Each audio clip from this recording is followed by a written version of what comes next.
Hello everyone, कैसे हैं आप सब। तो आज की इस क्लास में हम लोग बात करेंगे बैरियर्स इन कम्युनिकेशन। क्या होता है बैरियर्स इन कम्युनिकेशन।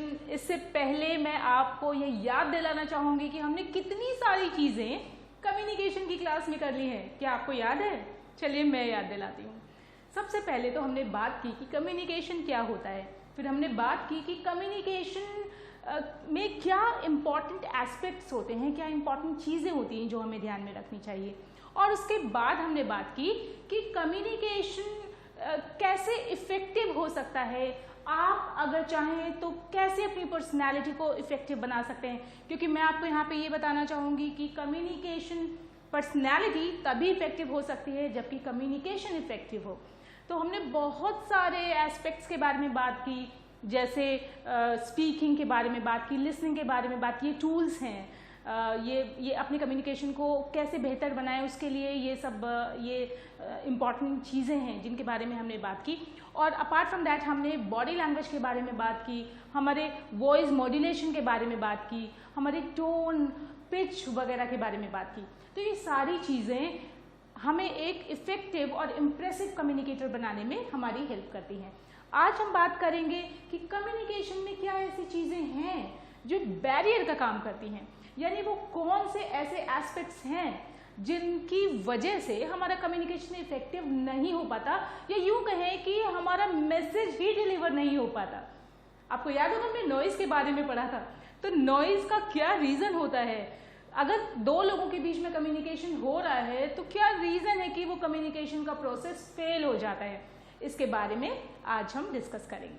तो आई होप आप सब तैयार हैं। मैं देख सकती हूँ कि कुछ लोग बहुत एक्साइटेड हैं ये जानने के लिए कि बैरियर्स इन कम्युनिकेशन क्या होता है, और कुछ लोग एज यूजुअल वैसे ही बैठे हैं। तो मैं चाहूँगी आप सभी एकदम एक्साइटमेंट के साथ मेरी क्लास करने के लिए तैयार रहिए, क्योंकि अगर आप एक्साइटमेंट नहीं रखेंगे तो आप किसी भी चीज़ को ठीक से समझ नहीं पाएंगे। So let's start.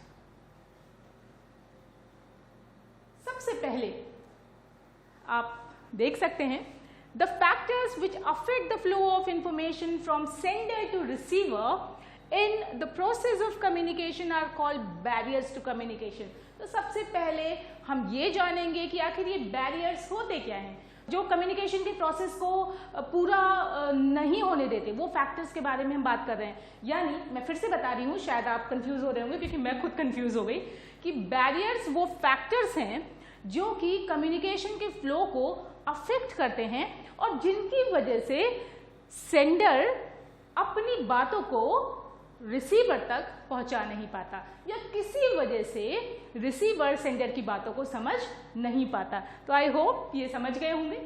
Barrier simple एकदम उसकी डेफिनेशन कि बैरियर वो फैक्टर्स हैं जो कि कम्युनिकेशन के प्रोसेस को अफेक्ट करते हैं, और इस वजह से जो सेंडर है वो अपनी बात को, अपने मैसेज को क्लियरली रिसीवर तक नहीं पहुंचा पाता, या पार्शियली पहुंचा पाता है, या रिसीवर इन फैक्टर्स की वजह से मैसेज को ठीक से ग्रास्प नहीं कर पाता। I hope this is clear. Now let's talk about the next very important thing, that is, इसकी एक छोटी सी डेफिनेशन है, the single biggest problem in communication is the illusion that it has taken place.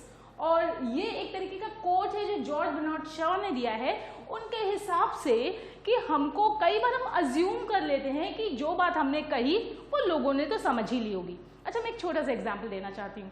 कई बार आपकी class में बहुत ज़्यादा knowledgeable teachers आते हैं, वो इतने नॉलेजेबल होते हैं कि आप उसको सोच भी, मतलब आपकी इमेजिनेशन के बियॉन्ड होता है वो, लेकिन कई बार वो अपनी नॉलेज को आपसे शेयर करने में फेल हो जाते हैं। इसका रीज़न जानते हैं आप? इसका रीज़न ये है कि जो वो लोग हैं, मतलब वो जो नॉलेजेबल टीचर्स हैं, वो आपके लेवल तक नहीं पहुंच पाते, यानी उनका लेवल काफ़ी हाई है और वो आपके लेवल तक नीचे नहीं आ पाते, क्योंकि उनको लगता है, वो अज्यूम कर लेते हैं कि ये तो आपको पता होगा ही। तो कम्युनिकेशन के प्रोसेस में ये कई बार प्रॉब्लम होती है कि हमें लगता है, हम अज्यूम कर लेते हैं कि समझ में तो आ ही गया होगा, हमारी मैसेज, जो हमारा मैसेज है वो तो कन्वे हो ही गया होगा। और यही रीज़न है कि कम्युनिकेशन का प्रोसेस अक्सर फेल हो जाता है। और अब हम दूसरी इंपॉर्टेंट चीज़ के बारे में बात करेंगे मैं कुछ इंपॉर्टेंट ज़्यादा बोल रही हूँ ना, तो इंपॉर्टेंट के लिए मैंने आपको कुछ वर्ड्स बताए थे। डू यू रिमेंबर कि अगर सिर्फ इंपॉर्टेंट हमें रिपीट ना करना हो तो और क्या चीज़ें हम बोल सकते हैं? एसेंशियल, वेरी गुड, और कुछ? Okay, anything else? Vital, significant,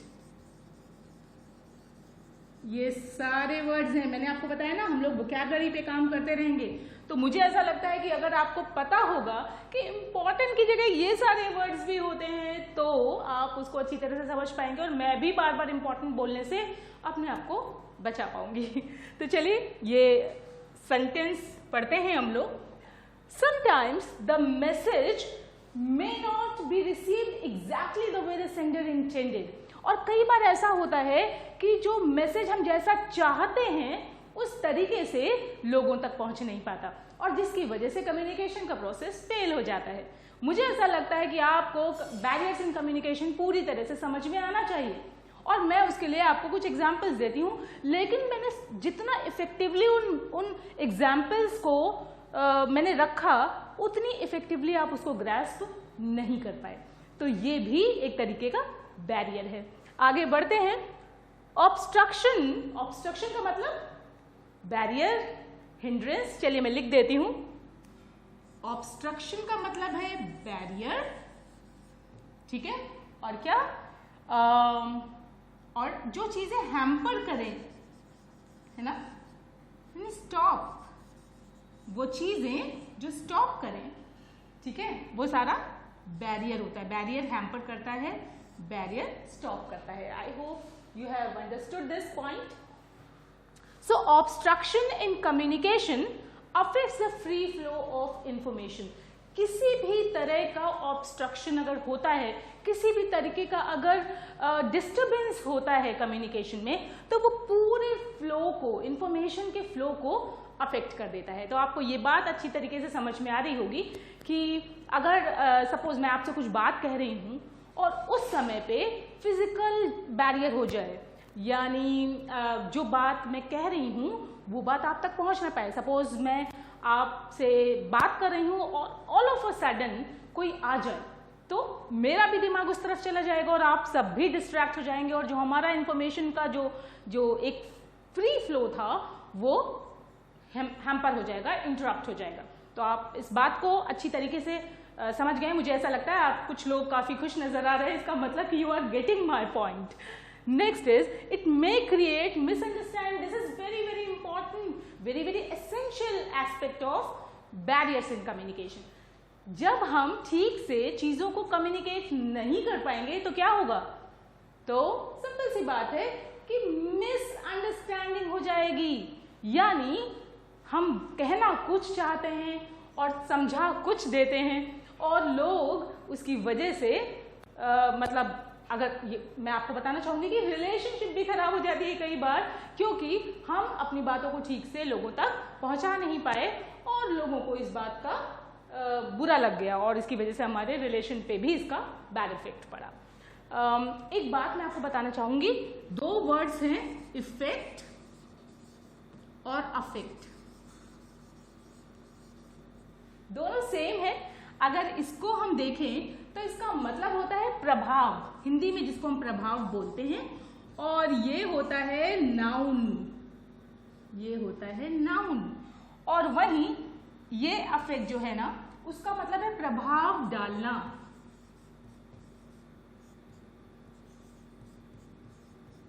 और जो होता है वर्ब। ये मुझे भी याद आया तो मैं सोचती हूँ कि मैंने सोचा कि आपको बता देना चाहिए, क्योंकि इफेक्टेड नहीं हो सकता लेकिन अफेक्टेड हो सकता है। यानी अफेक्ट, अफेक्टेड, अफेक्टेड। प्रभाव डाला, प्रभाव डालना, प्रभाव डाला, प्रभाव डाल दिया। ठीक है, तो ये ध्यान रखिएगा।